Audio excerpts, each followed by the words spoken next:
Okay, so welcome everyone. Thank you for joining us at tonight's virtual program, If You Love Colson Whitehead. This is in celebration of Black History Month and also in honor of Colson Whitehead, who is this year's St. Louis Literary Award winner. This award is offered by St. Louis University. So to find out more about the award and all of the things that they have going on, the ceremony, the craft talk, and other events that they have going on in relation to the award, please visit slu.edu. That's slu.edu. But yeah, we are excited here at the library to be doing some programs in conjunction with that award. And so thank you for joining us on this very snowy night. All right. So just a little bit of housekeeping materials before we sort of get started.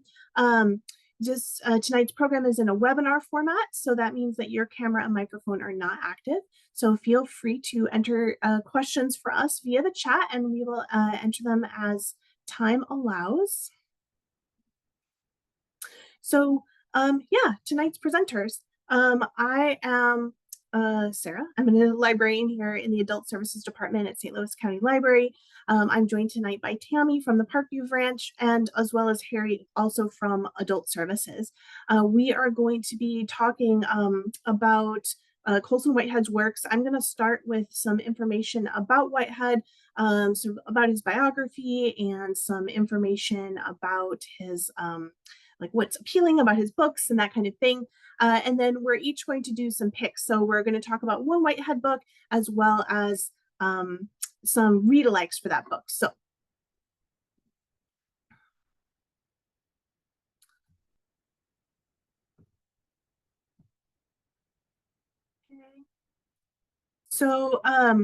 all of our picks tonight are available through the library's catalog as in print and e-media, so go ahead and check that out.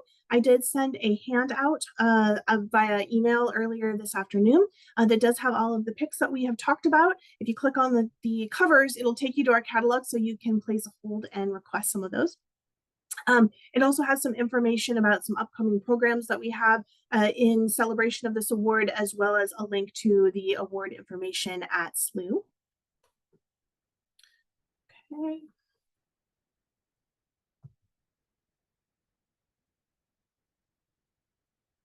So I'm going to go ahead and get us started with some information about Whitehead. So he was born in 1969 and he graduated from Harvard, and his sort of first big job was as a reviewer for the Village Voice newspaper in New York. He reviewed books and movies and music and that sort of thing.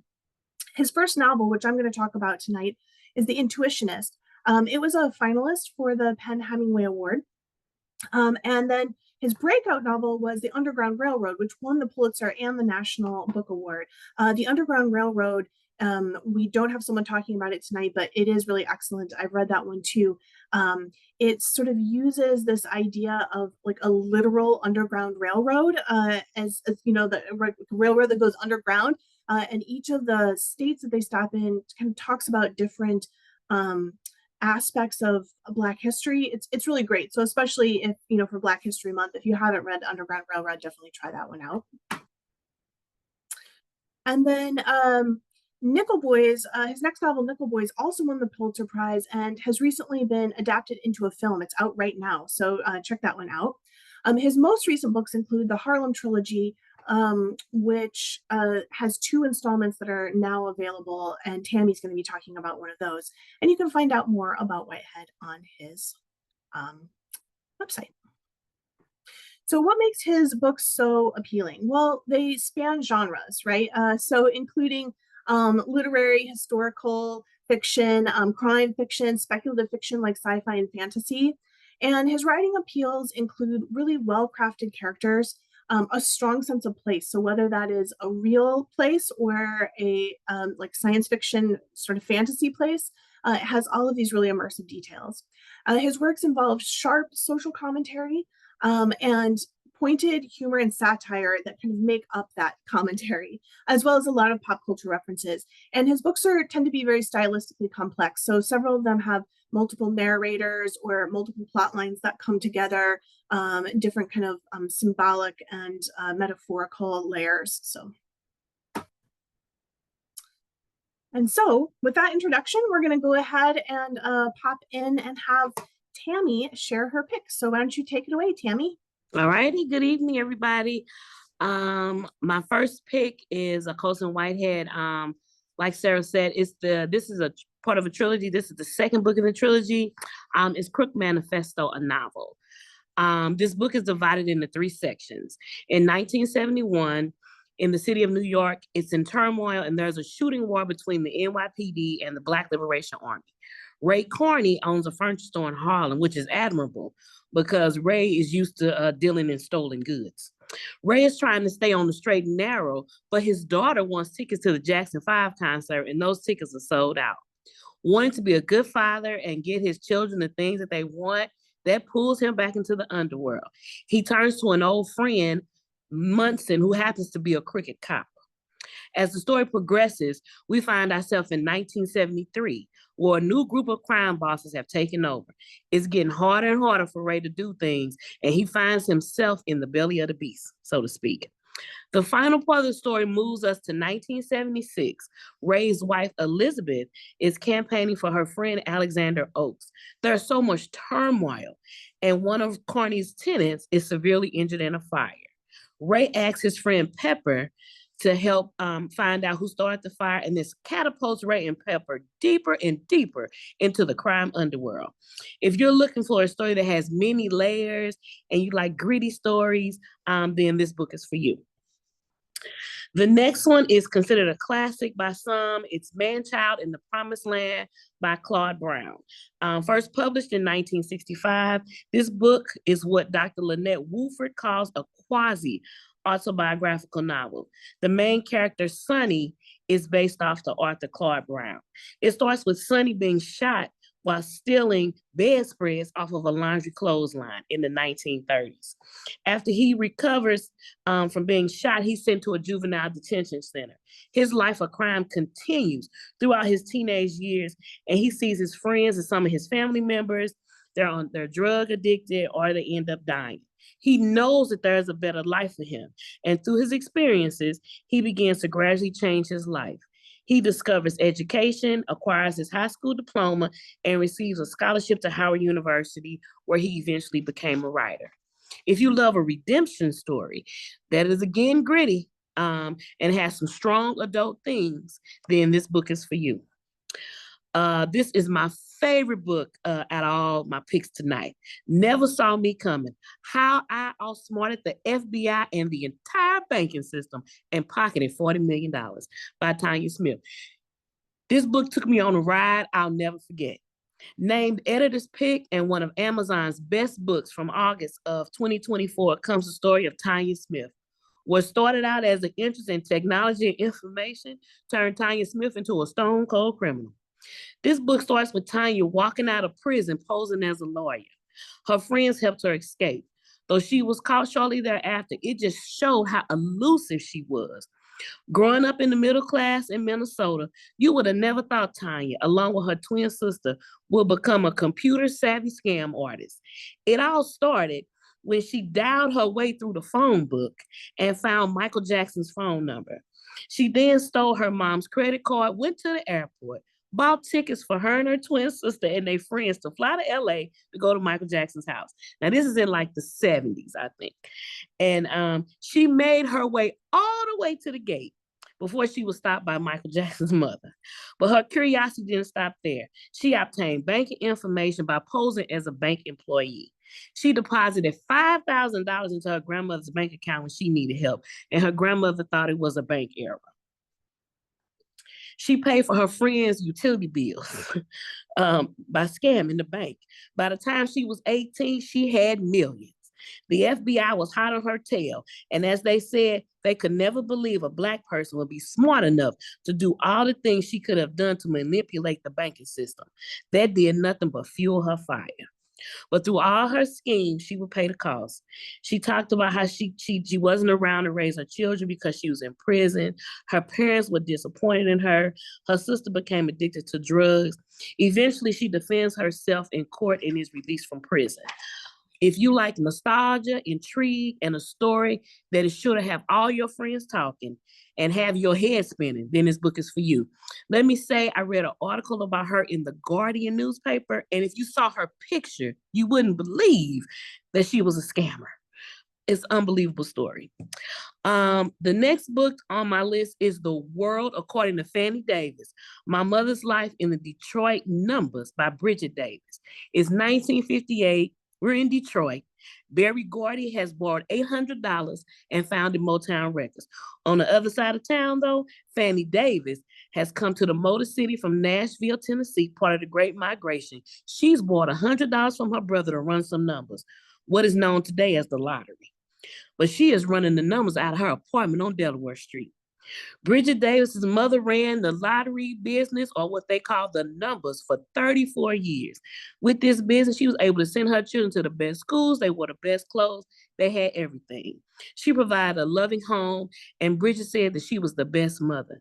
Tayari Jones, author of An American Marriage, says Bridget M. Davis draws a loving portrait of her unforgettable mother who gamed the system and won. Davis is a witness to the journey of the African American strivers of Detroit, but she is also a witness to the evolution of her own remarkable family.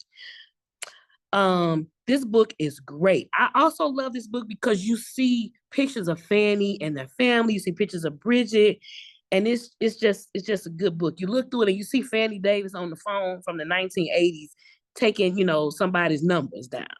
So if you like family sagas, and this book is for you. This next book is character driven. So get ready. It's Deacon King Kong by James McBride. 1960s Brooklyn is bustling, and the Causeway Projects is no different. Sport Coat, who is also a deacon and an alcoholic, pulls out his 38 shotgun and shoots Dean Clemens, the drug dealer of the Causeway Projects. After this incident, in which Sport Coat shoots Clemens only in the ear, the story begins to take shape. We meet so many characters. There's Jet Harmon, working undercover as a janitor, who witnesses the shooting. Jet is undercover to gather information on Joe Peck, an Italian mobster who has introduced heroin to the projects. As the story moves along, we meet other characters and their lives all overlap. Jonathan D. of the New Yorker says, the sheer volume of invention in Deacon King Kong on the level of both character and language commands awe. I'm telling, reading it is like watching a movie. This book has so many layers and so many characters. If you like those elements, then you'll like this book. My last one is Blacktop Wasteland by S.A. Cosby. S.A. Cosby is a rising star. I just recently listened to one of his interviews where he talked about all his rejection letters before he published his first book. Blacktop Wasteland is the story of Beauregard Bug Montage, and he's the best getaway driver east of the Mississippi. He's also a husband, a hardworking father, and a mechanic. With financial troubles looming, his mother getting ready to be evicted, he has found himself back with an old friend who is looking for a partner and a getaway driver for a jewelry store heist. Man, through Bug's eyes, we see racism he has faced, and he continues to face his guilt. He doesn't want to go back to prison. He wants to be a good husband and a good father, and he just yearns for a better life. Blacktop Wasteland has won several awards, including the LA Times Book Prize, the Berry Award, and the Anthony Award. So those are my picks. So if you like crime, grit, drama, then these books are for you. So we'll hand it over to Harry. Thank you, Tammy. Honestly, you picked the same books that I would have picked, but you did a better job. So I'm going to try to do the best I can with what I've got. My first book is Sag Harbor. Now, we all want to know, where did Colson Whitehead go to high school? I will tell you.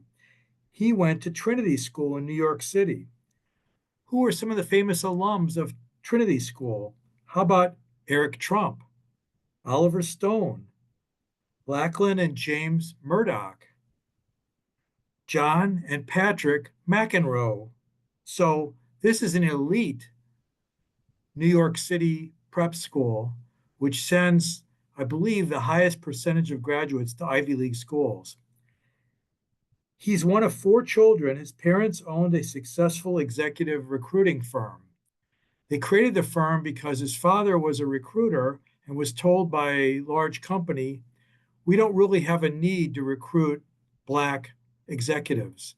So, with that, his father set up his own company to provide Black executives to Fortune 500 companies. He was very successful doing it. Whitehead has described Sag Harbor as being an anti coming of age book. It's really about how to survive in a changed world. The book is about Benji dealing with his friends at prep school, his strict parents, race, and the opposite sex. There is an incident involving a BB, which apparently really happened. You'll have to read the book. But I enjoyed the book. I think it was well written. It's his first book. And well, I shouldn't say that. It's his first semi autobiographical book. He said that he threw a dart at a dartboard and he came up with this genre to write about. So I would recommend it. So then I went to the second book, which is a fantasy novel, Son of the Storm, by a Nigerian author. Here we are set in Un, which is a stand in for Africa. Un has three different peoples. Danzo, our main character, is mixed race from two of the peoples. He is allowed by the emperor to study. Most people are not. There's political turmoil and relationship troubles for Danzo, who has to survive. What's interesting about this book, and I think this is similar to Sag Harbor, is that Danzo doesn't want power. He doesn't want to be the center of attention. He just wants to get by. If you read Sag Harbor, you'll see what I'm talking about. That Benji, the main character in the book, is really just trying to survive in this elite town of Sag Harbor. And by the way, Whitehead, after being gone for many years from Sag Harbor, where he spent all of his summers until college, he's now back there every summer with his kids, but he doesn't hang out with the locals. He stays at his house and barbecues, which is fine. My next book, The Other Black Girl, was made into a Hulu series, but only lasted one season. It's a debut book. Nella is the only Black employee at a New York publishing house. She's an editorial assistant. And then she's really overjoyed because they hire Hazel, who is also Black. And Nella thinks, now I'm going to have an ally, a confidant. Why does Nella then find herself marginalized at work due to Hazel's advice and interference? Was Hazel a plant? Was this some conspiracy to get rid of Nella? Harris's father is a former journalist and professor. Her sister is Aisha Harris of NPR. Harris worked for 3 years at Knopf Doubleday Publishing House. So is this book cringy or is it observant? Readers are split, and apparently Hulu was too because it only lasted one season. However, I like the book. It sort of reminded me, like some readers, of Get Out by Jordan Peele, if you've seen that movie. My next book is The Confession of Copeland Kane. Now, this is a dystopian novel set in the near future East Oakland, California. The U.S. is now a police state promoted by So Clear Broadcasting. Copeland lives in the projects and is recruited to attend an exclusive prep school. But tragedy occurs in his community, and Copeland starts sending secret audio tapes to a journalist friend of his about what he's experiencing at the prep school. Well, that doesn't turn out very well, and poor Copeland has to go on the run. The question is Copeland going to survive? I enjoyed this book very much. I would recommend it. My next book is a satire. It's a debut by a Jamaican Iranian author. So his father was Jamaican, his mother is Iranian. This book is about a young man who is working at a Starbucks in a New York skyscraper, and a New York City tech startup CEO comes in to get coffee and is helped by this barista, decides, I'm going to recruit this barista to go work at my startup. So after the barista survives, after Darren survives Hell Week at the startup, he gets promoted, and now his friends claim that he's a sellout. So the question is he or isn't he?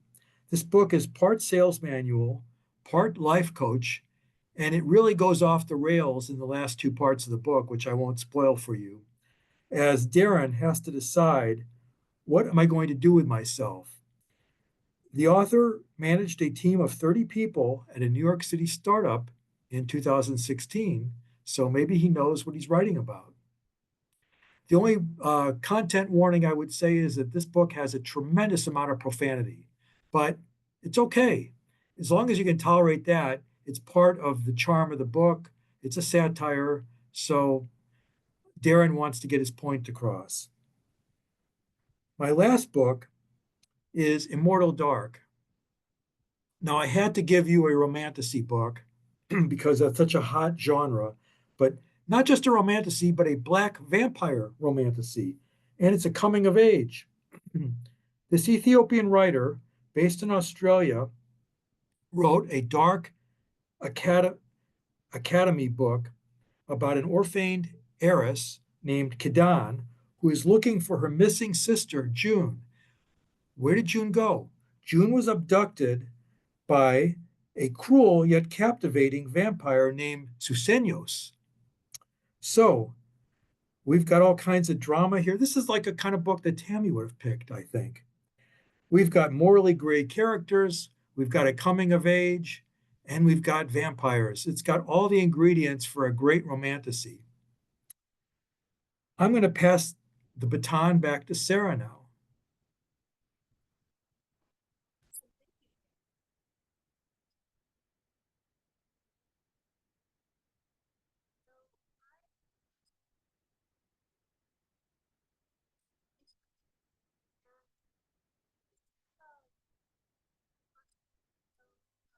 Sarah, you're muted.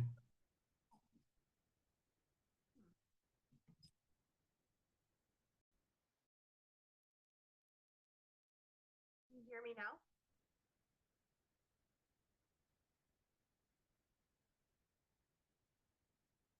Can you hear me now? Yes. You can hear me now? Yes. Okay. Can you hear me now? We can hear you, Sarah. Okay. Okay, good. Okay. So my as I said, my first pick is my Colson Whitehead pick is The Intuitionist. So this was Whitehead's first novel. It's set in a retro-futuristic 1940s-esque sort of city in which elevators are culturally and technologically very important to society. So the main character, Lila May, is the only Black woman elevator inspector, and she's also um, an intuitionist. This is like a school of elevator inspectors in which they are able to like suss out what is or isn't working in an elevator by listening and feeling during a ride without having to actually look at the mechanisms of the elevator like the empiricists do. So basically, she's the minority in a minority in a minority of the elevator industry. However, things have been going pretty well in her career with increasing responsibilities and assignments until a very important high profile elevator that she recently inspected fails and goes into free fall. Lila May is confident in her assessment of the elevator, though, and she thinks something fishy is going on. She realizes that she's a pawn in a much larger power struggle over race, politics, and elevators. And if she's going to save herself, she's going to have to dig deeply into the corruption in the industry, as well as secrets about the founder of the Intuitionist School. And I won't give any spoilers, but the ending of this book makes you rethink everything you have just read.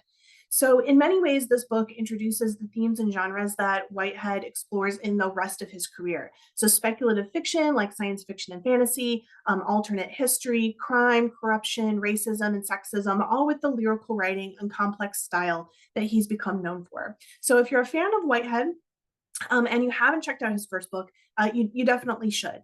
The rest of my picks are also going to be science fiction and fantasy books by Black authors, both those who are rising stars in the field and those who are more up and coming. Okay, so, all right. So my next pick is Death of the Author by Nnedi Okorafor. And this book is the latest by Okorafor. It just came out last month, actually. I have read several of her books and really love them, but this one really stands out. The book centers on a Nigerian American author named Zelu, who has been paraplegic since a childhood accident. As the wild child artist, she is the odd one out in her straight-laced, often toxic family who mostly work in the sciences. They look down on her because of her disability and because of her, in their opinion, not very successful career as a writer and an academic. During her sister's destination wedding, she finds out that she's unexpectedly been fired from her job as a professor and that her most recent book has been turned down for publication. So she's now at rock bottom, and suddenly she is inspired to write a book unlike any other that she has ever read or written. It is a book about warring robots and AI factions on a world in which humans have gone almost extinct. It's called Rusted Robots, and it becomes an instant bestseller. And it's optioned for a movie, and it rockets Zelu into fame and fortune. But this only complicates her relationship with her family and her social life. But it does open up totally new possibilities for her, like an experimental exoskeleton that will allow her to walk again and the invitation to ride into space. A book within a book, the story of Zelu's life and the story of Rusted Robots, they sort of twine together. And they reflect one another, exploring themes of embodiment, story, independence, and connection. I won't give away any spoilers, but like with The Intuitionist, it's got some twists, and you're going to need to read until the very end to understand how all of these things come together.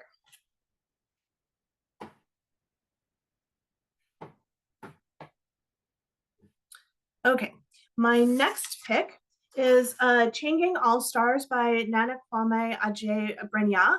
And in this book, which is set in an alternate version of contemporary America, inmates in the private prison system can earn their freedom by fighting in like a gladiator style program called Criminal Action Penal Entertainment, or CAPE. The prisoners are called links, and they participate on teams called chain gangs.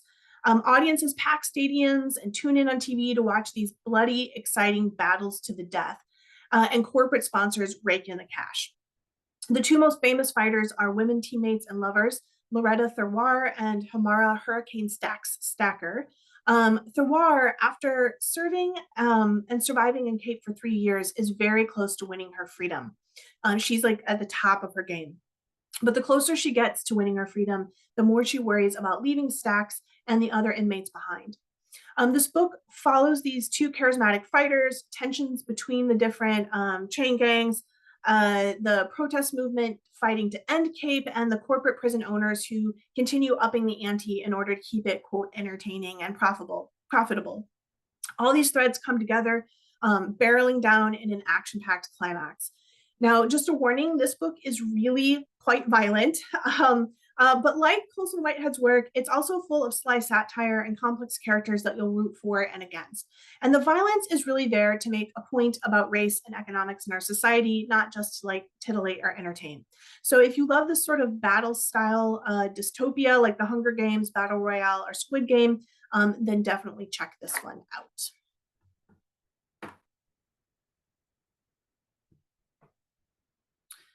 Okay, my next pick is The Women Could Fly by Megan Giddings. And this book takes place in a world much like our own, except witchcraft is real. Women's lives are strictly controlled by the government because of this. They must marry at age 30 or have to register at the Bureau of Witchcraft and submit to quarterly testing.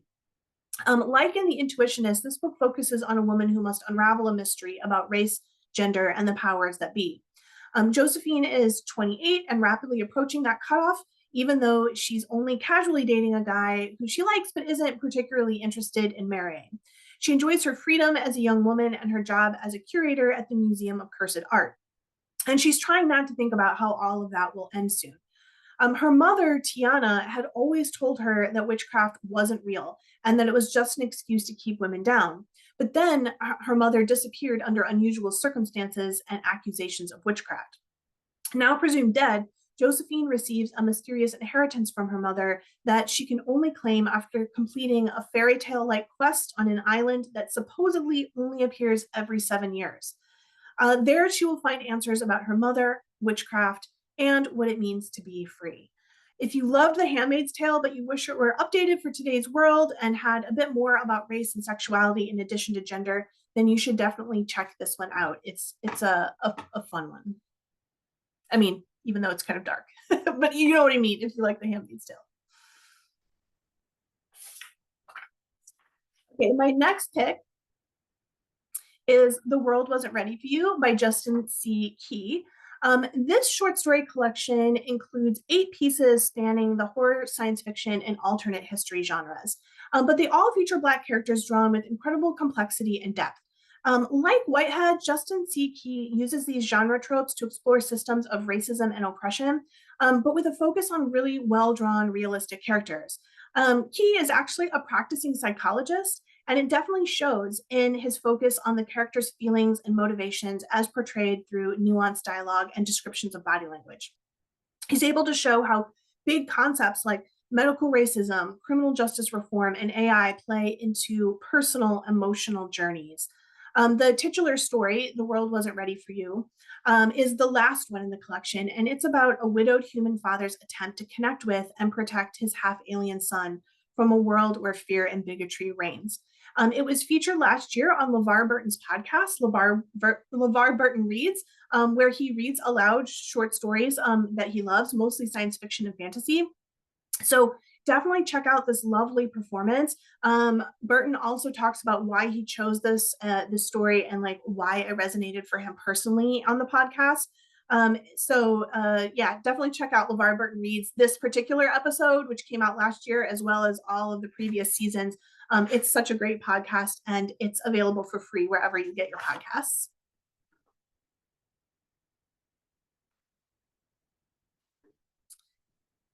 And then my last pick is a little bit lighter. So far, these picks have been pretty heavy, so I wanted to leave you with something a little bit more kind of hopeful, a little funny, a little lighter. Vern, the Custodian of the Universe by Tyrell Waiters is a science fiction graphic novel about a young unemployed Black man who moves back in with his family in Florida. He's wanting to just like chill out and rest, but his grandma gets him a job as a custodian at a strange research facility called Quasar. She and Vern's grandpa also worked there as custodians years ago before grandpa died mysteriously. On his first day, though, Vern finds out that custodians at this facility aren't just mopping up floors, but cleaning up messes of a more cosmic and philosophical nature. While this book is much more fun and hopeful in tone than some of my other picks, like The Intuitionist, it does center on a worker who gets pulled into a political and workplace mystery with complexities that they had no idea about before. And like a lot of Whitehead's works, it uses science fiction tropes to explore deeper issues about social justice, in this case, environmental justice. So if you're looking for a quick, fun read with a young Black protagonist that saves the day, then definitely check this one out. All right. So those are our picks, but we have some, if you want more than that, you might want to try out our personalized reading service. This is a form that you can fill out on the website and tell us what you like and what you don't like. And in about 3 to 5 days or so, we will send you a list of 5 titles that we think that you will enjoy. Harry and I fill these out, and they're one of favorite parts of our job. So definitely try that out. And then, like I said, this is part of a wider celebration that we are having honoring Colson Whitehead as the winner of this year's St. Louis Literary Award. We also have this very cool thing going on called Inspired by Colson Whitehead. You can submit original short works that are inspired by Whitehead's work, particularly Underground Railroad, but really any of his works and themes in his works. And then we will compile them together. You can submit them anytime in the month of February, and then we will compile them together and put them in our BiblioBoard e-media platform to read. So if you are a writer and you are inspired by Colson Whitehead, definitely submit a piece. And then we have some upcoming programs I just wanted to draw your attention to if you enjoyed tonight's program. So we do have a Women's History Month program coming up next month on Tuesday, March 18th called Women's Stories, Women's Voices. We'll have a lot of really great works by women about women at that program. And then we have several book discussion groups that are discussing Colson Whitehead books in the month of April. So I wanted to let you know about that too. So coming up on April 9th, the I'm with the Band book group at Saks is discussing Nickel Boys. And then the evening book discussion group, which is led by Harry, on Tuesday, April 22nd at the Clark Family Branch is reading Sag Harbor, his Colson Whitehead pick. So if you were inspired and you want to read it and discuss it with Harry, you should try that out. And then we also have the Open Shelf Society Diverse Reads book group at Grants View. They're meeting on Monday, April 28th to discuss the Underground Railroad by Colson Whitehead.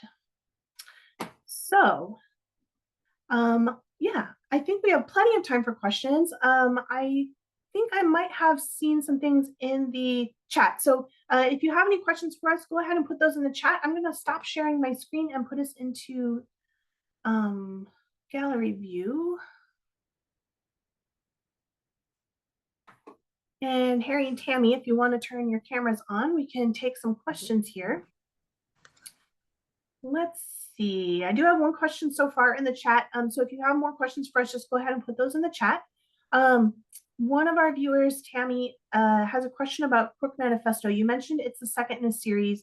Do you think it's fine to read that without the preceding book? Or do you think you should read the first book too? And why did you choose the second book and not just the first book? Like, do they get better and better, for example? I think it does. And then the third book hasn't come out yet. But that first book is Harlem Shuffle. So I think you can read, they can be standalones. We get that question a lot. When I was doing some research on them. So I think you can read that second book without reading the first one. But I think the second book gets better.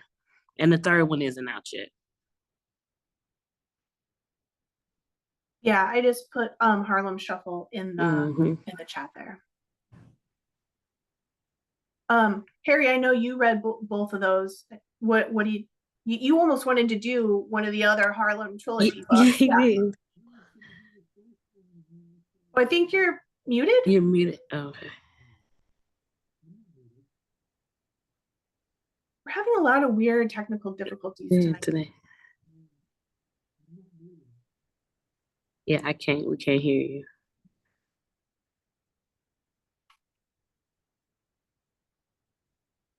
Well, what happened? I don't know.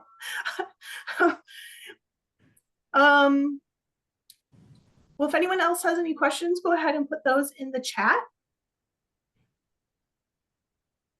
Harry, I wonder if it forgot your microphone. There's, the little arrow button that's next to the microphone icon. If you click on that, it will tell you what speaker and microphone it's using.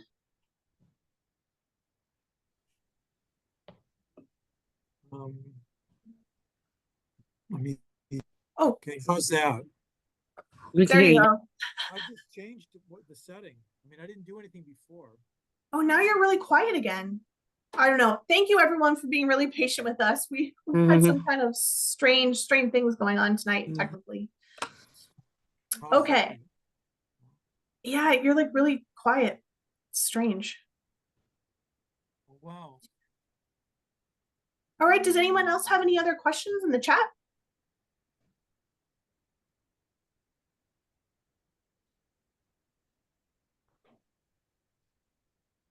Oh, okay, yeah. He say read it first. Yeah, he say read it first. So yeah, I mean you can.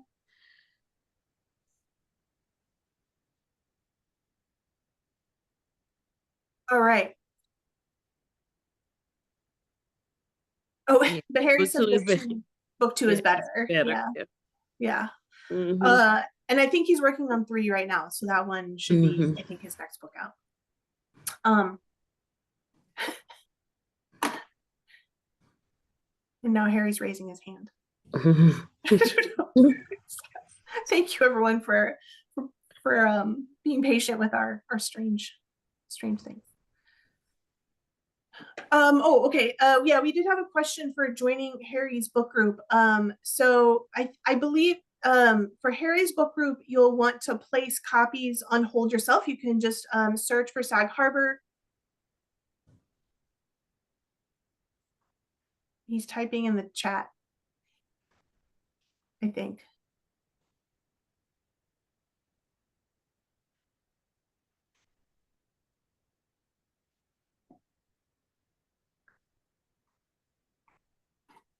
Okay.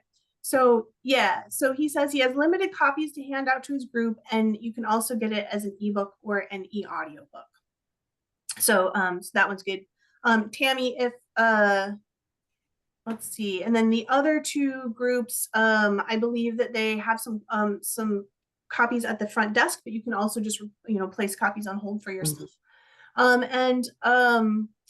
Yeah, so those, because we had some questions about the book groups. Awesome, thank you. Okay. Do you have any programs coming up at Parkview for Black History Month, Tammy, that you want to highlight?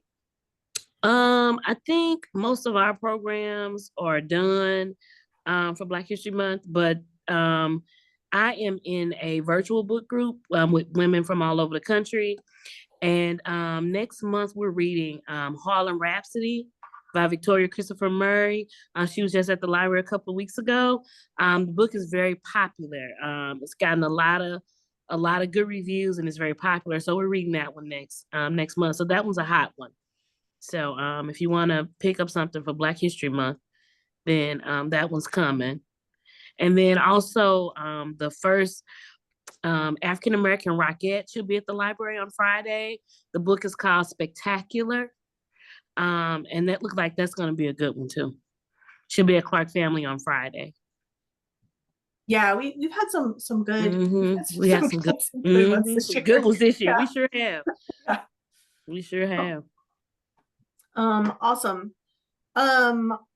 Let's see. I usually like to ask before you wrap up if you're reading anything right now that is, or do you have any non-Colson Whitehead Black History Month picks that that you want to highlight before we wrap up?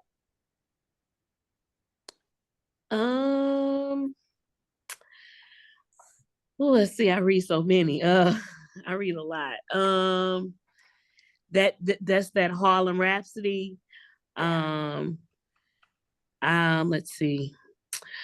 Sky Full of Elephants by Sibo Campbell. If you're into that sci-fi speculative fiction, that's a good one. We talked to him in our book club and he was great. He was great. I almost made that one of my picks. Uh-huh. Yeah, but I don't know, I was trying to like balance out some different themes, and so that one didn't end up making those, but that one almost was one of my picks. It's a very interesting book. Yes, it is. Yes, it is. Yes, it is. Yeah. The premise is it's got a very hot premise. So yeah, it does. Yep. Yeah. But it's really, good though. yeah, and the ending is really like joyful. I don't know. So yeah. So I don't know. I don't want to give too much away, but yeah, that was almost one of my picks. So if you're interested in it, look it up. Check out Skyfall Relevance. I'm gonna say, just before we leave, one of my picks that I will say all the time if we're talking about Black history is I really love this book called The Final Revival of Opal and Nev. Yes. I can never like talk enough about it, and I don't understand why it's like not more popular. Right. But I will put that one in the chat too. That's a good one. It is I definitely recommend people listen to it on audio because it's done in a 4-pass recording. It's about a 70s post-punk band that is on the rise when kind of a racially motivated riot happens at this like record showcase that they were doing, a record label showcase that they were doing happens, and then their band kind of falls apart. And then like 30 years later, they're going to have this revival, and the journalist has some ties to the band, and she's trying to figure out something from her past in interviewing them. So it's sort of told in the style of a long form journalism piece. And the audiobook is really, really excellent because it's got all of these different voices. So that would be my recommendation. That's a good one. Yeah. So does anyone else have any questions in the chat before we do a final wrap up? Oh, yeah, someone mentions that they found it interesting that I recommend the audiobook version because yeah, I really do. The audio performance really can either add or detract a lot, and that this one is really very good. It's really good. You don't see any more questions, but I do see a few thank yous into the chat. So I think we will go ahead and wrap it up there on this very snowy night. Again, thanks to you all who were patient with some of our strange technical difficulties tonight. It's just been one of those nights. Maybe it's the weather. But thank you so much. Thank you to Tammy for joining us tonight from Parkview. We really appreciate it. We hope that you will join us at another of the Black History Month programs. We still have about a week and a half to go, and then like I said, we are having women's stories, women's voices next month, and we hope that you will join us at that.